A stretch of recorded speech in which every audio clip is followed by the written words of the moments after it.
নমস্কাৰ,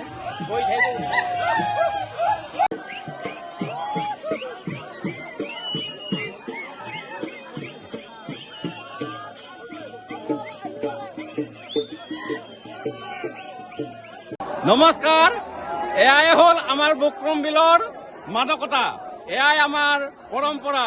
দেখিছে তিৱা বিহুত সকলো ৰাইজ ওলাই আহিছে, জাতি বৰ্ণ নিৰ্বিশেষে। ইয়াত কিমান এটা আনন্দৰ পৰিৱেশ।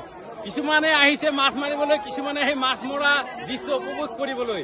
এই ধৰণৰ এনেকুৱা এটা আনন্দৰ পৰিৱেশ হয়তো আমি কেতিয়াও পাহৰিব নোৱাৰো আৰু জীৱনত হয়তো আমি নাপাওঁ। সেইকাৰণে এই সময় থাকোঁতে সকলো ওলাই আহিছে এই মাদকতা, এই আনন্দ উপভোগ কৰিবলৈ। নমস্কাৰ, এই তিৱা বিহু জয় আই অসম। যিসকলে অহা নাই তেওঁলোককো আহ্বান কৰিছো, তেওঁলোকো ওলাই আহক, ভাল লাগিব।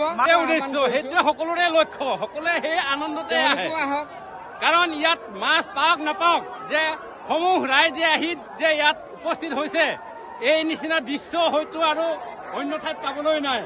এয়াই হ'ল আমাৰ কঠীয়াতলীৰ গৌৰৱ আৰু গৌৰৱ। এয়াই আমাৰ কঠীয়াতলীৰ বক্ৰম বিল। আহিলে যে সকলোৱে মাছ পাবই লাগিব তেনেকুৱা কোনো কথা নাই।